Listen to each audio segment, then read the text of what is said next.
Hello students. आज हम हिंदी व्याकरण मंजरी से समास नामक अध्याय का अध्ययन करेंगे। समास अर्थात कि संक्षिप्त करना अथवा कोई बात कम से कम शब्दों में कहना। समास का शाब्दिक अर्थ होता है छोटा रूप, संक्षिप्त या संक्षिप्तता। इसे हम उदाहरण के माध्यम से समझेंगे कि आपको यहाँ चित्र दिखाई दे रहा है जो है राधा और कृष्ण का। 10 हैं आनंद जिसके, घोड़ों की दौड़, महान है आत्मा जिसकी। दिए गए उदाहरण के संक्षिप्त रूप इस प्रकार से हैं, जैसे राधा कृष्ण, दशानन जिन्हें हम रावण कहते हैं, घुड़दौड़ और महात्मा। यह सभी उदाहरण समास के उदाहरण हैं। समास अर्थात संक्षेप करने की विधि। कम से कम शब्दों में अपने भावों को व्यक्त करने के लिए ही समास का आश्रय लिया जाता है। समास किसे कहते हैं?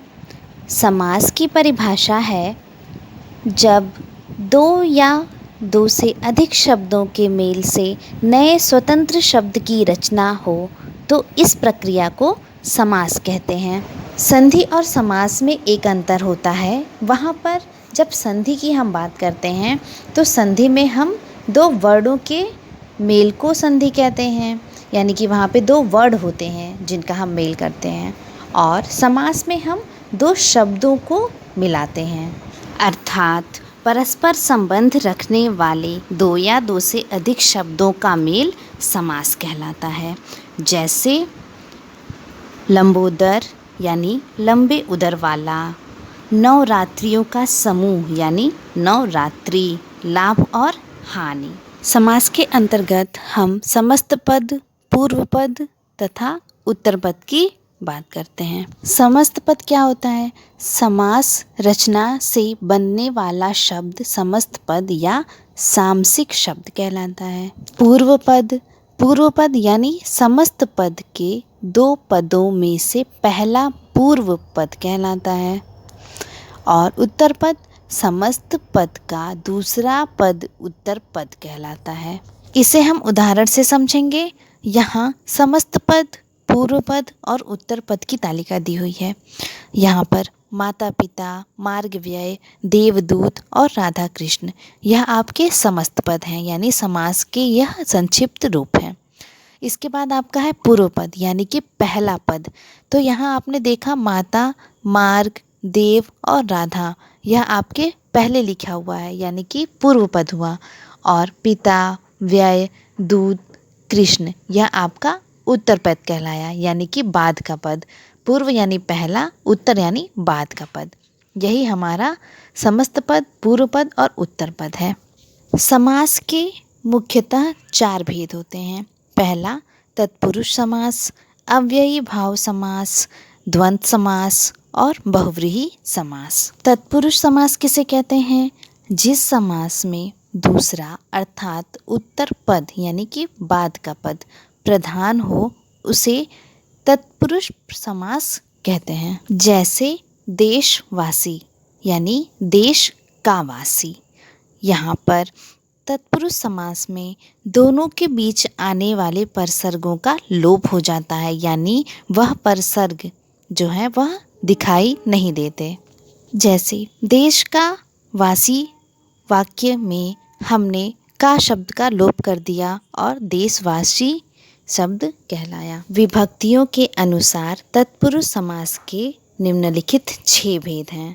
पहला कर्म तत्पुरुष समास, दूसरा करण तत्पुरुष समास, तीसरा संप्रदान तत्पुरुष समास, चौथा अपादान तत्पुरुष समास, पांचवा संबंध तत्पुरुष समास और छठवां अधिकरण तत्पुरुष समास।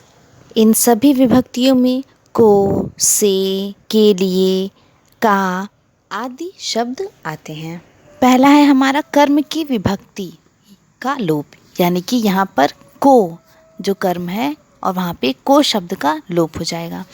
जैसे कि यश प्राप्त यानी यश को प्राप्त, स्वर्गगत स्वर्ग को गत, परलोक गमन यानी परलोक को गमन और ग्रामगत यानी ग्राम को गत, तो यहाँ पर को परसर्ग का लोप हो गया, तो हमें यश प्राप्त, स्वर्गगत, परलोक गमन और ग्रामगत शब्द प्राप्त हुआ। यहाँ पर दूसरा है करण की विभक्ति से या के द्वारा का लोप।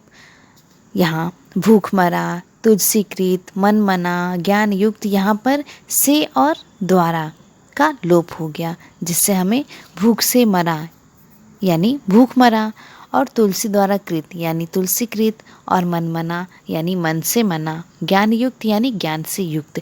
तो इन सभी शब्दों में से और द्वारा विभक्ति का लोप हो गया। तीसरी विभक्ति में के लिए, जो कि संप्रदान की विभक्ति है, का लोप हो जाता है। यहाँ पर के लिए शब्द, जैसे कि हम बोल सकते हैं कि देशभक्ति यानी देश के लिए भक्ति, तो यहाँ पर के लिए ना बोल करके हम डायरेक्ट बोलेंगे देशभक्ति। और सत्याग्रह, सत्या के लिए आग्रह, मार्ग व्यय यानी मार्ग के लिए व्यय। तो इस तरह से हम शब्दों को जब संक्षिप्त रूप करते हैं तो इस तरह के से उसका प्रयोग करते हैं। गौशाला, युद्ध भूमि यानी युद्ध के लिए भूमि। अगला है हमारा अपादान की विभक्ति में से का लोप होना। यहाँ पर से शब्द का लोप हो जाता है, यानी कि से शब्द वहाँ से हट जाता है हमारे मूल शब्द से। यहाँ पर हृदयहीन, धनहीन, पथभ्रष्ट, भयभीत और गुणहीन जैसे शब्द दिए गए हैं। इसमें से इन सबों को अगर हम संक्षिप्त ना करें तो यह हमारा हृदय से हीन और धन से हीन जैसे शब्द प्राप्त होंगे हमें। अगला हमारा है संबंध की विभक्ति का, के, की का लोप होना। संबंध की विभक्ति में जो शब्दों के संबंध हैं उनका लोप हो जाता है। जैसे गंगा का जल, किसका? गंगा का, तो ये इसमें गंगा और जल में संबंध बताया गया है, इसलिए का, की और के का लोप हो जाता है। अमृत धारा यानी अमृत की धारा, पवन पुत्र यानी पवन का पुत्र, भारत रत्न यानी भारत का रत्न, तो यहाँ पर जो भी संबंध बताए जाते हैं उनका लोप हो जाता है। अगला है अधिकरण की विभक्ति में पर का लोप।